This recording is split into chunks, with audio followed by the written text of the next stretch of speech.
can't buy. It resides between my eyes. Walked through the fire, came out better on the other side. See, life's like a beach if you find the sand. And right now, I feel like 100 grand. You are listening to Inspired Insider with your host, Dr. Jeremy Wise. Dr. Jeremy Weiss here, founder of InspiredInsider.com, where I talk with inspirational entrepreneurs and leaders. Some of the past interviews you could check out, founder of P90X, founder of RX Bar, founder of Atari. They talk about not just the ups, but the downs and the journey. This interview is a little bit different. This was for the Process Breakdown podcast that I did. It was so good that I had to release it on Inspired Insider, so stay tuned. And before you get to it, this episode is brought to you by Rise 25, which I co-founded with my business partner, John Corcoran. What we do is at Rise 25, we help B2B businesses give to and connect to their Dream 100 partnerships and clients, and we help you run your podcast so it generates ROI. And the number one thing in my life is relationships. I'm always looking at a way to give to my best relationships. A podcast for me over the past 10 years has allowed me to profile others, thought leadership in companies, and give to them and have them on my podcast and platform. So if you have questions about podcasting, go to rise25.com. You can watch a video. My business partner and I banter like an old married couple. Check out rise25.com. Thanks for listening to the episode. Dr. Jeremy Weiss here, host of the Process Breakdown podcast, where we talk about streamlining and scaling operations of your company, getting rid of bottlenecks, and giving your staff everything they need to be successful at their job. Before we get to introducing today's guest, who's world-renowned, he is, in my mind, synonymous with all of those things, actually, David Allen.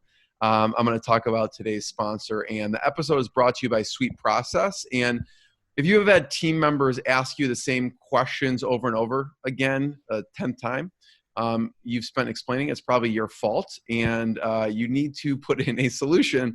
And Sweet Process is a software that makes it drop dead easy to train and onboard new staff and save time with existing staff. And they not only help universities, banks, hospitals, software companies, but actually I found out that first responder government agencies use them in life or death situations to run their operations. So you can use Sweet Process to document all the repetitive tasks that eat up your precious time, so you can focus on growing your team and empowering them to do their best work. There's a free 14-day trial with no credit card. To go to sweetprocess.com. That's sweet like candy, SWEET process.com. And I'm excited for today's guest. I've listened to his book and the new edition of his book. Today we have David Allen, who's world-renowned for his GTD, Getting Things Done system and books and certification. And over 2 million people have been introduced to GTD and discovered the power of clearing their mind, sharpening their focus, and accomplishing more with ease and elegance. And he wrote the New York Times bestselling Getting Things Done, The Art of Stress-Free Productivity in 2001 and re-released a new edition in 2015. The book's published in over 28 languages, and Time Magazine heralded it as the defining self-help business book of its time. David, thanks for joining me. Jeremy, thanks for the invitation. Delighted to be here. There's a couple of ways we can go, and we'll talk about, some of the workflow, which you've probably talked about until you're red in the face over the years. And I want you to talk about, there's this really cool picture online I found of you holding up the Yuppie Bible. So we will definitely talk about that. But I figured we would talk about the origins and what your mentor taught you, and start there. Sure. Well, let me back up a little bit, Jeremy. I got into this from several different vectors, sort of came together. And one was my interest in maintaining clarity and clear space in my own head. I had spent time in the martial arts, had a black belt in karate, meditation, spiritual practices, sort of self-exploration stuff. This is Berkeley, 68, 69, 70, so heady time to be there. And basically was on a path of sort of self-exploration. But they weren't paying people to do that, so I had to keep a job. And I had friends who were starting their own businesses, running their own small companies, and I became a good number two guy, started helping guys out. So I'd walk in and look around and see what they were doing, and basically see, gee, is there some easier way we can do this? I'm just the laziest guy you ever met. So I always look and say, is there some easier way we can get this done? Now they call that process improvement, a fancy term. I'm just like, The most productive people I know are lazy at nature because they want to find faster ways to get it done.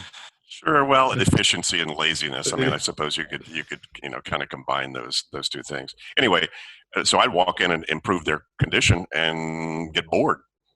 Worked. Okay, fine. Then I'd go get bored, and so I'd leave and go get another, number two job. So that's why I had to say, you may have, if you've read my background, that's why I say I had 35 jobs by the time I was 35. Just simply because that's, I was just banging around, paying the rent.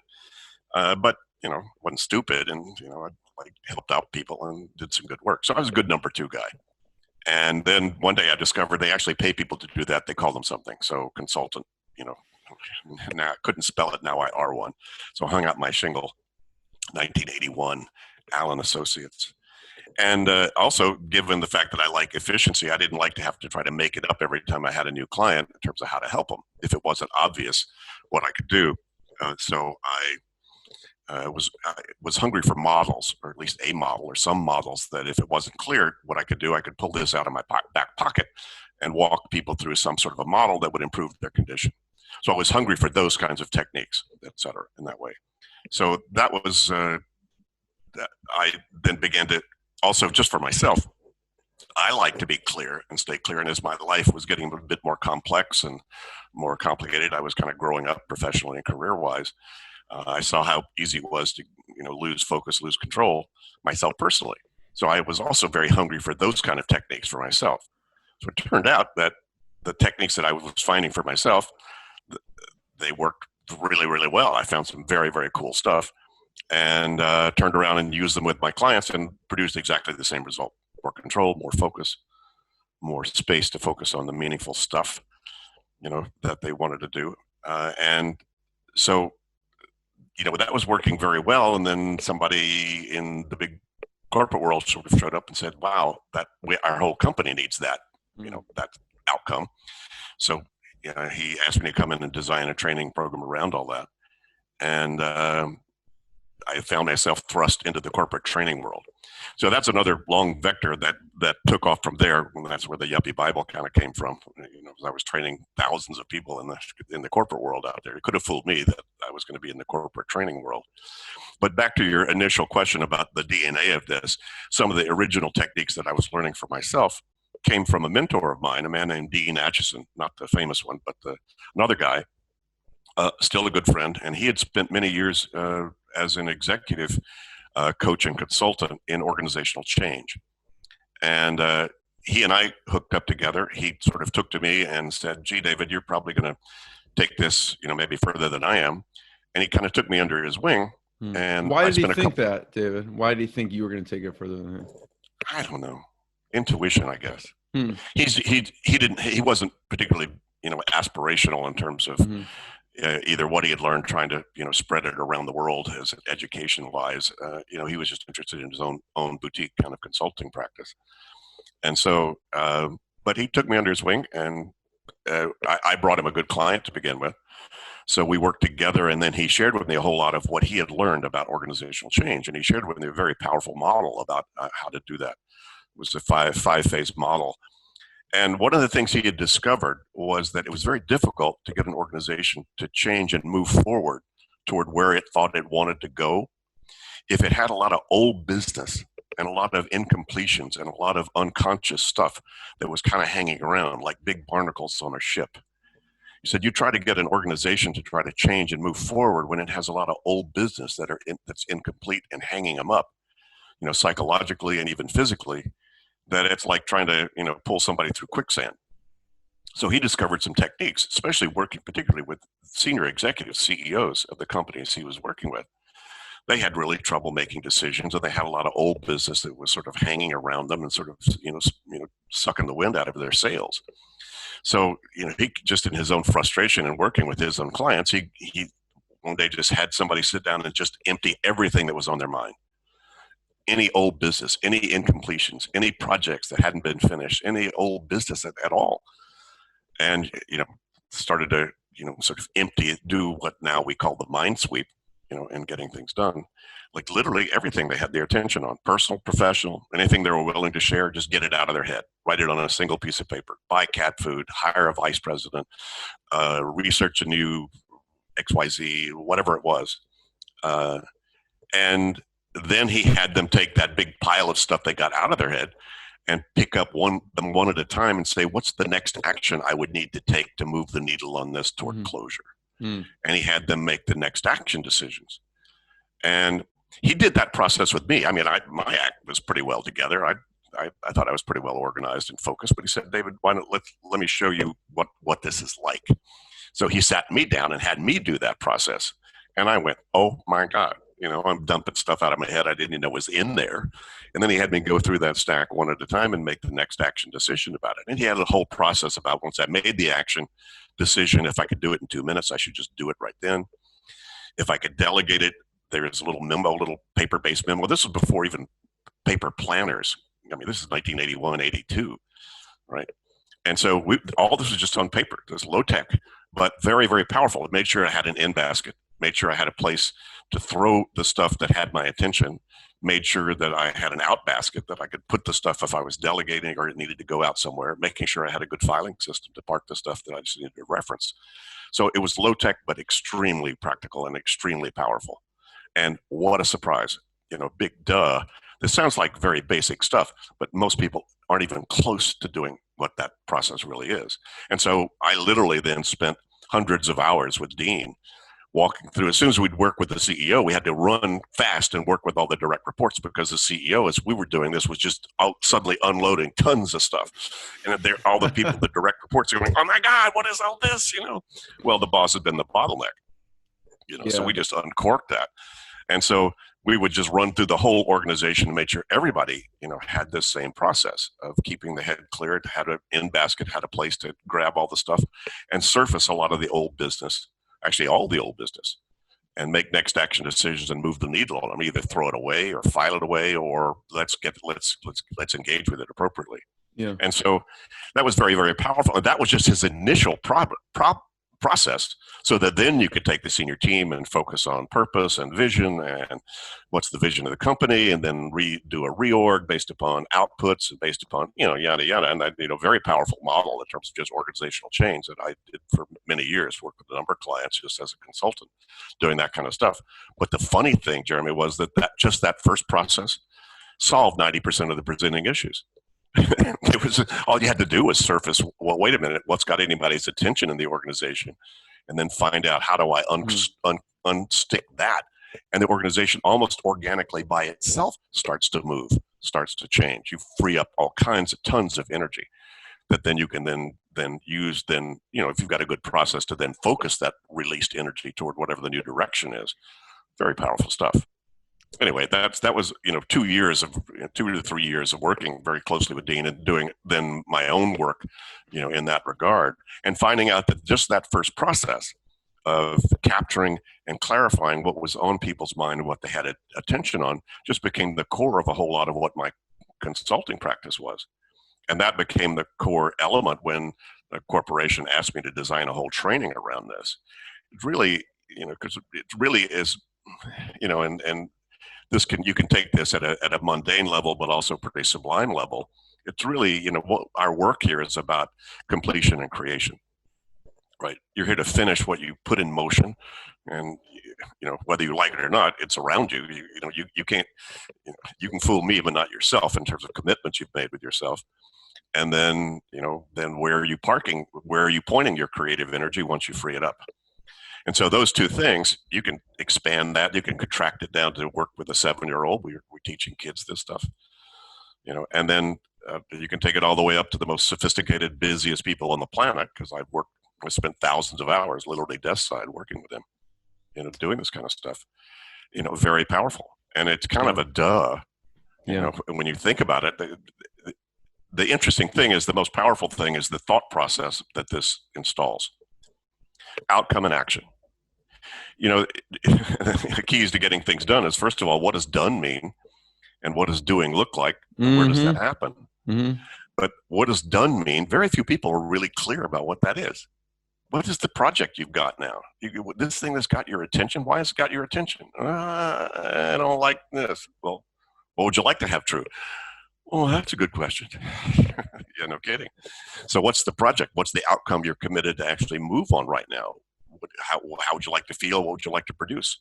What's the desired outcome? And by the way, if you had nothing else to do but that, what would you do? Where would you go physically? Where would you put your attention right now? If you had nothing else to do, what's the very next action step you would need to take?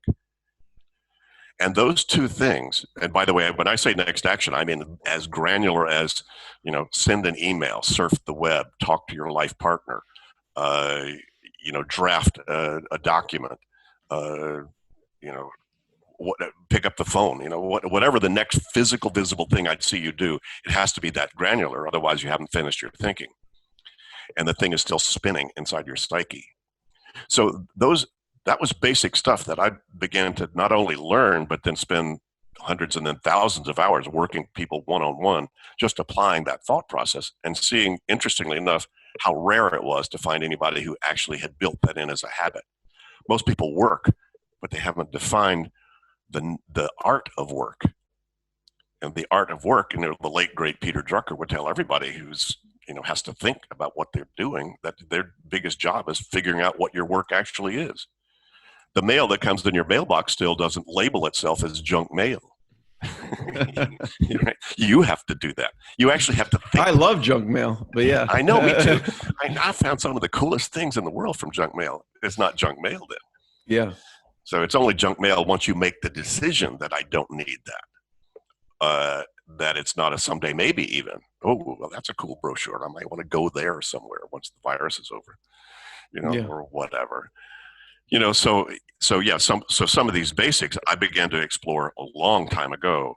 And then, I began to refine that. A lot of my consulting turned into coaching actually for mid to senior level executives in these companies where I was being brought in to do a lot of the training about this stuff because they wanted hands-on, desk side, one-on-one, time with me to actually implement it themselves. So it wasn't so much coaching like let's spend a year together, though it has morphed over the years into sometimes I've done that with a client. But for the most part, it was just like, hey, let me take you by the hand and walk you implement this methodology. That's where the certification comes in. People can now hire your certified partners. Correct. Yeah. Yeah.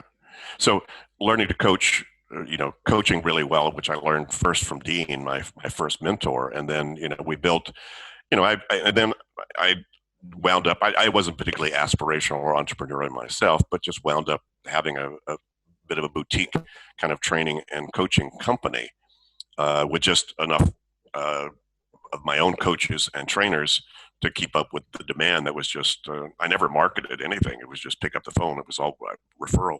And so wound up, fast forward, over the next 30 years, spending, thousands of hours, quite literally one-on-one, desk side with some of the best and brightest folks you'd ever meet, and hundreds of thousands of people going through trainings that both I did as well as certified, coaches and trainers, in our company. So there's a very short version of a very long story, Jeremy. So, yeah, you know what? I hate to give you more work, David, but I would love to see your next book. Boss is the bottleneck, and you talk about the craziest stories that kind of like cleaning up organizations, almost like a chicken soup for the soul for like, cleaning up all the stories like dumped out of your head of, okay, we went into this and here's some of the stuff we did type of thing. So, it's funny. People have often asked me that. Oh, by the way, just interesting. Serendipitously, Jack Canfield and I, shared the stage together, sort of as personal growth trainers back in the late '70s and early '80s. So, Jack knows all this stuff as well. Mm-hmm. Anyway, the people have often asked, well, what are some of the most interesting or strange or different things you've ever run across? Not much. It's all pretty much the same. I wasn't going to ask strange, but I would say most chaotic. Do you remember one of those, wow, I mean, not necessarily a hoarder situation, but just a chaotic organization and what, no? No, relative to what I have as a reference point in terms of clean and clear space, Mm. everybody's chaotic. Everybody's in chaos. And interestingly, it's kind of like the better you are, the more interesting and sublime the chaos is. See, let me boost this up a little bit. If you don't pay attention to what has your attention, it'll take more of your attention than it deserves. And once you handle what has your attention, you'll find out what really has your attention. Which, by the way, once you then appropriately engage with, opens you up to find out what really has your attention. So it's a big onion to unpeel. So just because somebody feels and looks and maybe looks like they're organized and in control, there's multiple levels there that may not be true, or that they need to explore. As a matter of fact, the more sophisticated and mature people are, the more subtle and sublime the chaos is internally. Like, what am I really doing with my life now that I'm 55? Wow, I've just graduated and they just handed me this new job. Do I really want that? So out of control can look like a lot of different things. They don't look out of control. As a matter of fact, the strange paradox about this, Jeremy, is that the real strange paradox is the people most attracted to this are the people who need it the least. They're already the most productive, aspirational, positively focused, future-focused kind of folks. It's just they've come up to the limit of their own ability to be able to keep expanding their ability to do good stuff. They're already doing good stuff that got them to the successful thing, but they've just hit the limit. And they know, because they already know the value of system. That's what got them there. They already know that they can produce good stuff because they're already doing that. They just know they're limited now. And they want more. They want to be able to expand more. And expand more does not necessarily mean work harder or even produce more physical results. It may be expand more, called get more time with my kids, or expand more, be able to be of greater service to people around me, or expand more to be more of a mentor and a servant leader, in the organization that I'm working in. So expansion can look or sound like a lot of things. I've had to deal with the fact that the word productivity has got a lot of baggage around it because it kind of sounds like work harder, sweat more, do more, and Right. Everybody's already kind of up to here. So, and yeah, sometimes it is about getting more done, physically done, because a lot of people are quite inefficient in terms of the stuff they're getting done. And so, but many times it's more like improving the quality of what you're getting done and how you're moving through, the commitments and how you engage with life. I changed the book title now. Then it's called Expand More, and then the boss is the bottleneck is the subtitle. So yeah, no, that's very, very creative. The boss, well, another maybe title of the book, but it actually is just a reframe of how you think about what getting things done is not as much about getting things done as it is about being appropriately engaged with your life. Mm-hmm. Are you appropriately engaged with your health? Are you appropriately engaged with your cat? Are you appropriately engaged with your job? Are you appropriately engaged with your desk? Are you appropriately engaged with your desk drawer? And the appropriate engagement doesn't mean that you're finished. That doesn't mean that you're doing everything about it. It just means that you're fine with the way it is and how you are currently relating to it. So that's why a lot of the key of getting things done and a lot of the way our coaches and our trainers work with people is to find out what has your attention. Because there's usually I'd say 95% of the time, things are on your mind because you're not yet appropriately engaged with them. That is, it's on your mind because there's some part of you still knows there's some decision about it you need to make, or you need to park the results in some sort of trusted place that you figure you or the right person will see at the right time in the right context. Because then it won't be on your mind because you've now externalized your commitment into an external system that's trusted. And the mind is then freed up to do what it does best, which is, make good strategic intuitive judgments. The mind did not evolve to remember or remind. It's a crappy office. And that's one of the biggest problems, and that's where a lot of the at least subliminal stress is coming from for a lot of people, is they're trying to use their head as their office. They're trying to use the head to remember, remind, prioritize, and manage relationships between a whole lot of commitments and a whole lot of things out there, personal and professional. And then, I discovered this over 30 years ago, but the cognitive scientists in the last 10 years or 15 years have now discovered and proven that the number of things you can hold just in your psyche and still manage it appropriately in terms of remembering, reminding, and managing the relationships and prioritizing is 4. I just interviewed Daniel Levitin not long ago, his new book on successful aging, great book. And Daniel wrote The Organized Mind. I mean, he's a deep cognitive science researcher, McGill University and other places. And I mentioned to Dan, I said 4 things. He said, David, wrong. I said, wrong? He said 2. I said 2. He said, yeah, it's 2. Maybe that's since WhatsApp and since whatever, I don't know. But, his point of view was the brain is just really, it just will get fried. And that's what a lot of people are dealing with. And that's what a lot of just my methodology was. I discovered the algorithm about how do you get stuff off your attention without having to finish it. But that's not free. You don't get there by drinking or meditating. I mean, those are fine things to do. They may numb your head or let you leave your head. But, if in the world that you're in, if you want to have a clear head, cooking spaghetti or spending time with your kids or, writing the business plan or whatever it is you want to do, you've got to then deal with the things that you've committed to. Most people have just committed to a whole lot more things than they realize. Yeah. When I think of getting things done, I think of organizational psychology meets Confucius, something like that.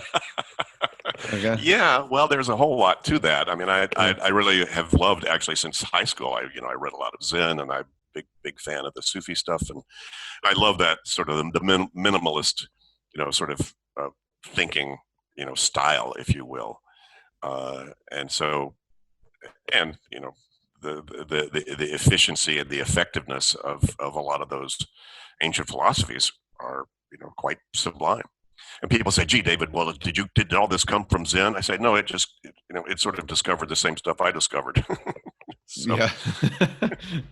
We mentioned a few things, in sort of the beginning parts of the GTD workflow. So you talked about the capture, the clarify. Would you consider what you talked about? And before we go there, you mentioned, you could do this with 7-year-olds. You could do this with the top CEO executives. It doesn't matter. And I was actually with my daughter the other day. She's 8, and we set up a Trello board.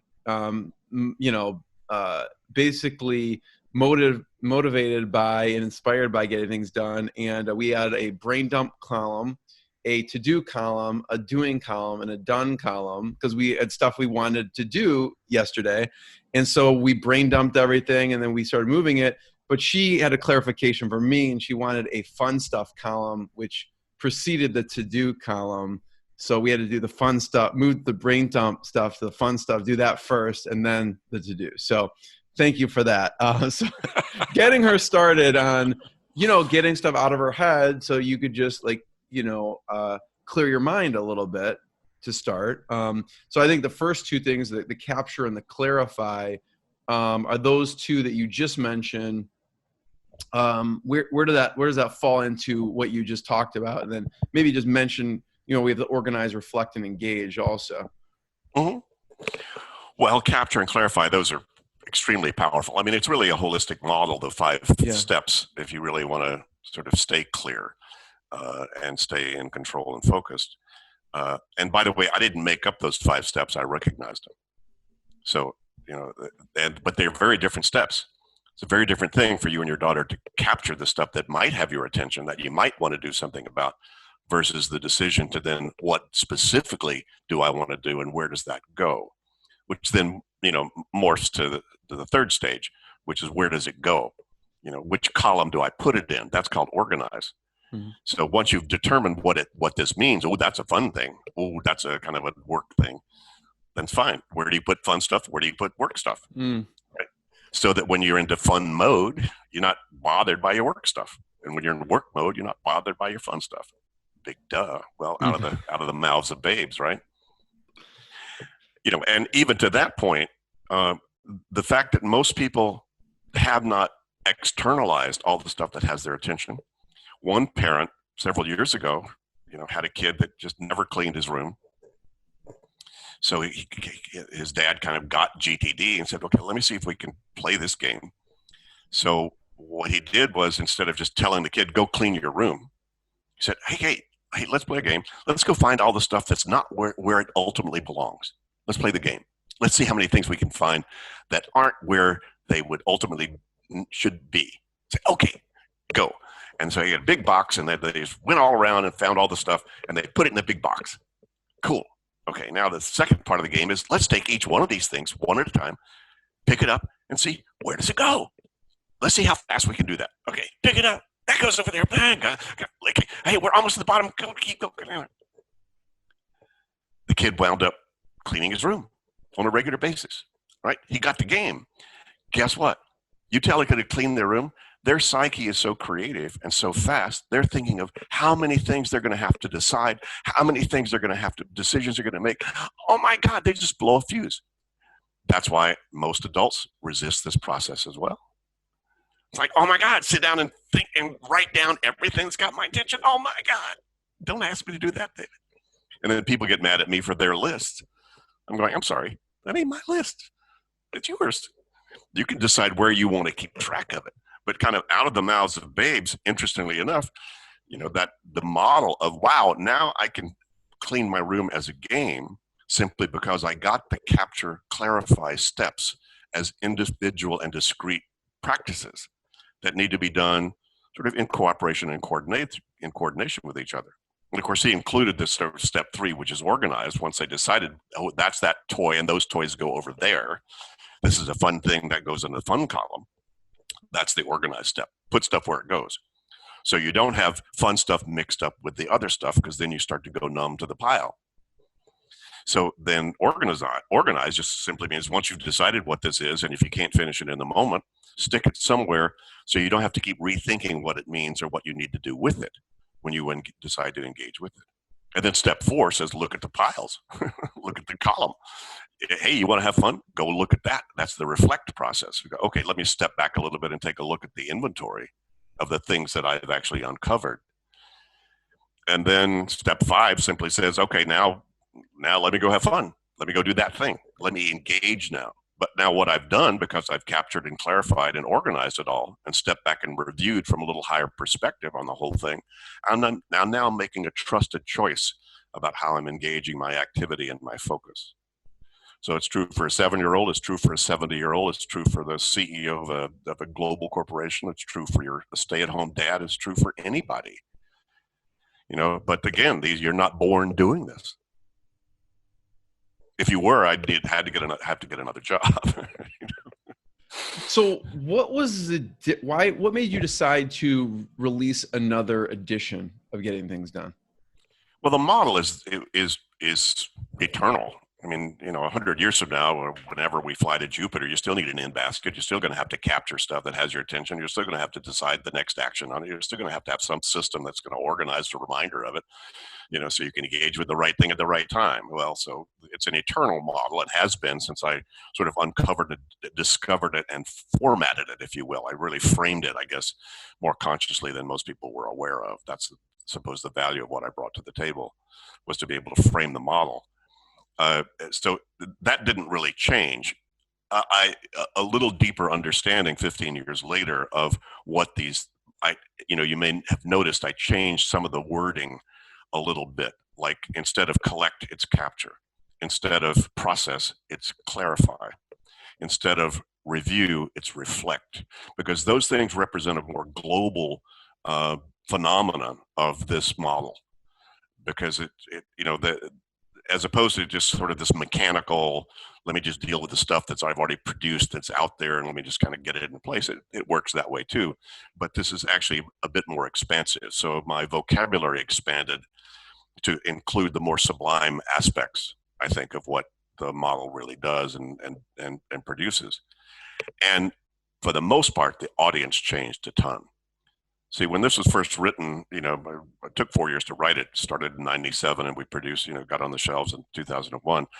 This was really targeted for the fast track professional in the US. They were the people that were the first kind of experienced the tsunami of email and all the inputs and the digital, flood of stuff and fast change going on in their organizations. And so they were the hungriest, essentially, for this model to kind of stay afloat amidst all of that. And they were, they were the people that were most interested in paying us to bring this stuff to them. So the first book was, I've got a suit and tie, and that's kind of, looks, it's targeted for that audience, and a lot of the vocabulary and a lot of the examples, because that's where a lot of my experience came from, was that corporate world. And even though I worked a lot with smaller companies and startups and entrepreneurs, but that was the bulk of my time was spent in the big corporate environment out there. But I knew even back then that this worked for students, it worked for the clergy, it worked for sole proprietors, it worked for physicians, it worked for attorneys, it worked for anybody who's got a busy life. I'd seen it and worked with people to watch how powerful it was. So 15 years later, well, let's say back in 2001, I'd say maybe in an organization, 10% of the people really, really, really needed this. Now 95% of the people in organizations need it. Because people don't have time to hold people's hands. People have to then sort of be their own entrepreneurs, be their own executives, no matter what level they're at in the organization, because things are moving so fast and they have to stay in control of themselves. So a lot of it was just the expansion of the audience to include a lot more people in a lot of other different kind of professions and contexts, and how it in that way. And also included, as one of the last chapters, a lot of the cognitive science stuff that has shown up since the first edition was written. It basically just validates, this model.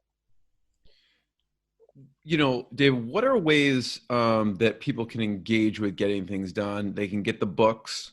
You have a certification program. And I wanted you to talk a little bit about the workbook. Yeah, well, let me just give a kind of a big confession right here, Jeremy, and that is I'm not a really good trainer. I'm certainly not a good instructional designer. I'm a good presenter, and I was really more of a researcher and an educator than anything else. But I didn't know really how to make this stick for people. I just knew what I discovered, and the model worked. And so I wrote the book really as a manual in case I got run over by a bus. It took me 20 years to figure out what I'd figured out, and then nobody else seemed to have figured it out that way, and that it was bulletproof, because it had been tested and proven in the toughest environments you could imagine, and went viral inside of those environments. So I knew this really, really worked. So I said, I had some good coaching from some good friends that said, write the book. Write the book. Oh my God. Okay. So that was an agonizing process. Amazing how stressful it was to write a book about stress-free productivity.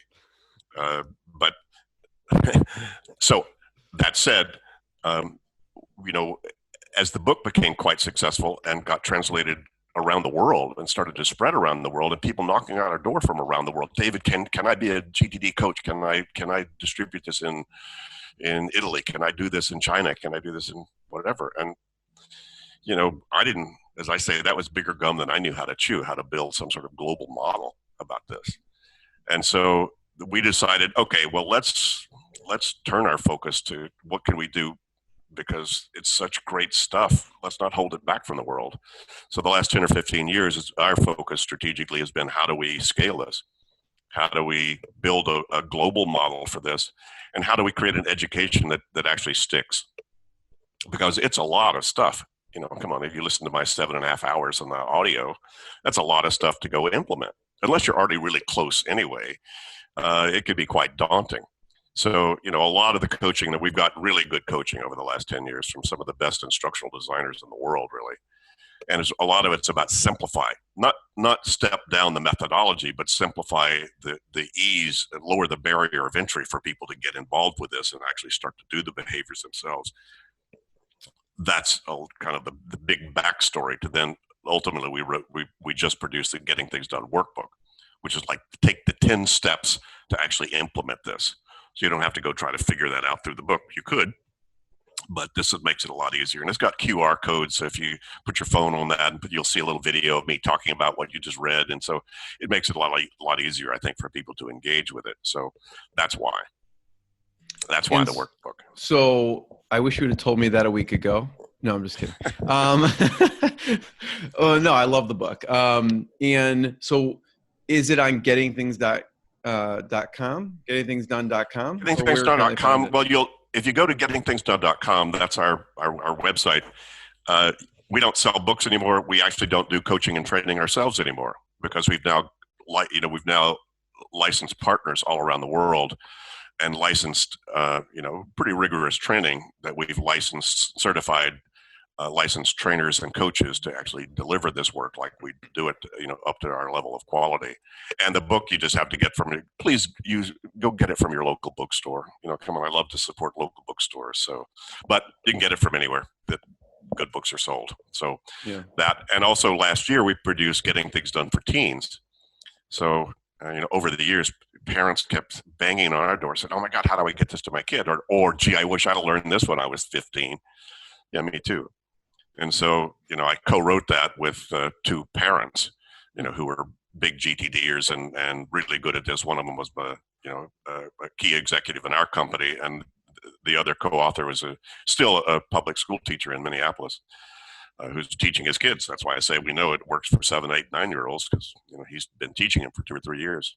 This stuff, and has his own model of how he does that. So that's what's happened. I suppose. Since the success of the book is now, how do we distribute it to the audience that really can use it? How do we distribute it around the world? Try to figure that out. So, still got a lot ahead of us. Can they get it on your website, the workbook? Where do they get the workbook? No, same thing. So you can go to the bookstore. You go to Amazon, go to anywhere. Oh, you can get the workbook at the bookstore too? Yeah. All right. Yeah. Getting Things Done, the Getting Things Done workbook. Okay, nice. But that's it's kind of in the same model as there was the 7 Habits workbook. There was any of the really good, business books that were quite successful. Many of them produced a workbook afterwards to make it easier for people to play and engage. Mm-hmm. I want to talk about the Yuppie Bible a little bit. There's a really cool picture online of you holding up this huge book. I think when I was reading it, it dates to 1985, and it's the subtitles "Roll Out to Large Corporate Client in U.S." and it's you holding this huge book. Well, that was McDonnell Douglas. I mean, interestingly, the corporation that brought me in to begin with, that asked me to take the stuff that I was doing and design a seminar and training around it, was Lockheed, the head of human resources there, and he became a huge champion of my stuff. And then he moved over to McDonnell Douglas, and then he brought me over to McDonnell Douglas, and I wound up training literally thousands of engineers and people at McDonnell Douglas.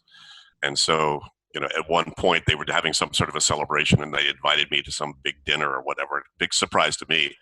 And, back then, there was the idea of the yuppies, the young and up and coming, or whatever yuppie stood for. And they brought me up on stage, and then of course, these engineers at McDonnell Douglas in St. Louis had manufactured this huge, copy of this black book, because at the time we were using, when we were doing training, we were actually including the best paper planner in the world. We had discovered the best one. Back then, paper planners had just kind of shown up, but we found the best one. And so, as we were doing the trainings, we actually included that. It was called Time System out of Denmark. It was called Time Design in the U.S. because there was already a Time System, copyrighted in the U.S., so they had to change the name. But we included that, and it was still a very classy, graphically one of the best designed paper planners in the world. I used it for 20 years. It's a great tool. And so we included that. So that's why, so they just made this huge, big black model of this paper planner, because people all around McDonnell Douglas were walking around with this black book, after they'd been to my training. And so that's where that came from. Nice. It was very, very fun. David, first of all, thank you. I have one last question before I ask it. Everyone should check out gettingthingsdone.com and the books in your local bookstore, Amazon, or whatever. I prefer Audible, so I have it on Audible. But before I ask my last question, I guess my second last question is, what's next for you? What are you focused on and working on? Well, a lot of what I've been doing for the last 2 or 3 years, and keep doing, is supporting a lot of our new licensees, because we've wound up with a program both in the U.S. We've partnered with Vital Smarts in the U.S., fabulous company, and they're certifying the trainers for the U.S. and Canada. And then outside of that, we've partnered with a company called SM Covey. Actually, that's David Covey, who is Stephen's son, and Stefan Mardix. They had come from Franklin Covey, and they'd built a sort of global network there. And so they took me by the hand and said, "Okay, David, let's partner together, and we'll help you do that. So they built their global network. We're now officially in about 73 countries, I think, where you could see that. If you go onto our website and look at training, you can just see all the different countries that deliver our training. So a lot of what I've been doing in the last 2 or 3 years is when we have a new licensee, once they kind of get their feet on the ground, I show up for a week and do press and sort of let the world know these guys have my imprimatur, and this is the real folks. Because there are a lot of GTD pirates out there, and had been. People read the book and say, "Oh, I can do this," and so it was kind of disturbing the brand and the quality. So a lot of our work now is more support of the licensees, who are now doing great work, and a fabulous network of people out there. Some of the coolest folks you'd ever meet. One of the reasons I'm in Amsterdam, aside from the fact that we love the city and we wanted to move to Europe anyway, it's much more the center of the world than Santa Barbara was, where I came from, which is also a lovely place. But in the last 6 to 9 months, I've been in Moscow, I've been in Kiev, I've been in Tel Aviv, I've been in Athens, so that's a lot of what I'm doing. You can get to now all the European countries. You can get all over Europe much easier, obviously, if you're in Amsterdam than if you're in Santa Barbara. It's much more the center of the world. I mean, it's impossible to fly into Santa Barbara. I mean, not impossible, but it's like definitely. Yeah. So I could see why. It's tricky business. Yeah, for sure. My last question is I'm curious of your favorite books of all time, business and or otherwise. I go from sort of favorite book to favorite book to favorite book, and so it's kind of hard you don't to have to choose one. Yeah, all, any ones that have influenced you, I guess you could say. So one of the best recent ones is called The Antidote. Oliver Burkeman. He's a Brit. He's actually a GTDer too, and I think the subtitle. Do I have it here? Not on my shelf. The subtitle is "Happiness for People Who Can't Stand Positive Thinking," and it's really, really good. My wife, who seldom laughs out loud when she's reading, which just kept laughing out loud. He's a great writer. He did it really well, and a lot of it is about.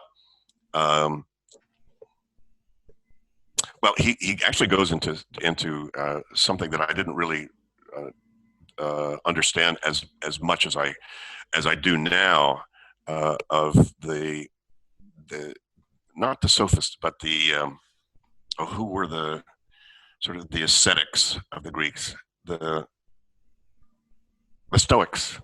Yeah. So he explains a lot about Stoicism, because we all think that that's just big asceticism, hard work, got to stop all that. And wasn't really that at all, at a much more subtle level.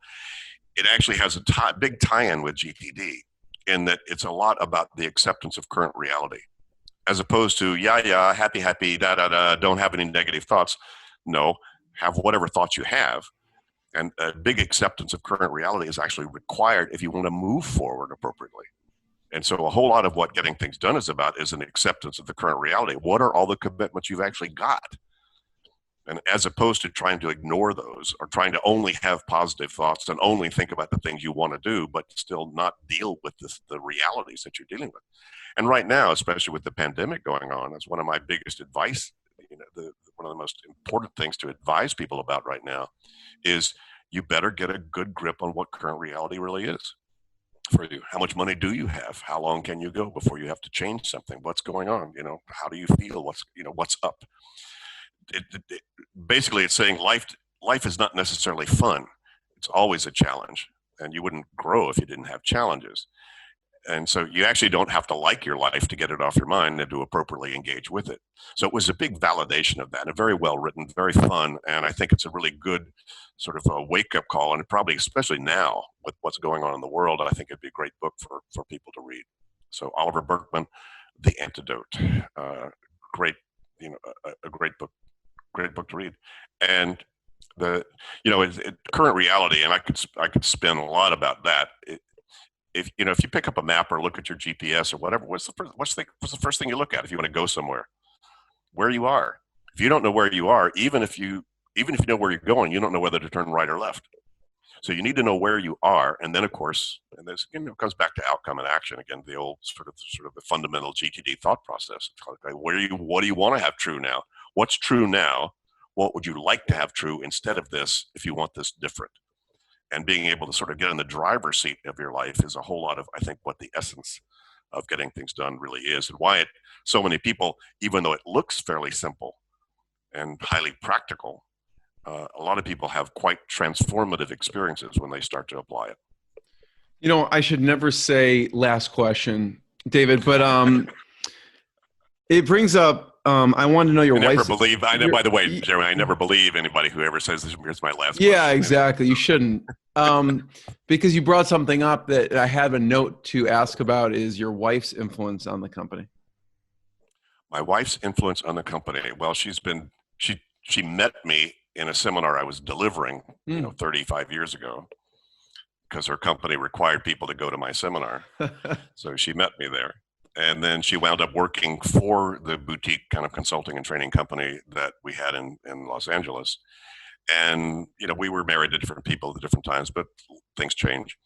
And so one day she asked me out, she was divorced and I was divorced, and she asked me out for a date. And I was like, oh my God, what do I do with that? So anyway, so she's been working with me, and so she's been working in the company. She was actually one of the first people to train our coaches. So she got trained, by Dean and me, and was very similar, very in there. So she'd been shoulder to shoulder with me for, I guess even before we were married. That was like probably 3 years before that, and then we'll be married 29 years come September. So she's been doing this work for 30 something years. So she's really a lot of the backbone, the power behind the throne, if you will. And a lot of her work is the yeoman's task of getting all the materials and graphics and all the support material and making sure the quality control and all of that stuff. I'm kind of out there, the ta-da guy, but she's the one who really, makes sure that, doing all the real work. No, I'm just kidding. The real work. Yeah. So she's been a great partner. Yeah. Thank you. Thank you for what you do. Thank you for what you've done for me and everyone else who follows the Getting Things Done methodology and workflow. And everyone should go to gettingthingsdone.com, check out everything that they have going on. And I want to be the first one. David, thank you so much. I appreciate it. Jeremy, thanks for the invitation. It's been fun. What I got, you can't buy. It resides between my eyes. Walked through the fire, came out better on the other side. See, life's like a beach if you find the sand. And right now, I feel like 100 grand.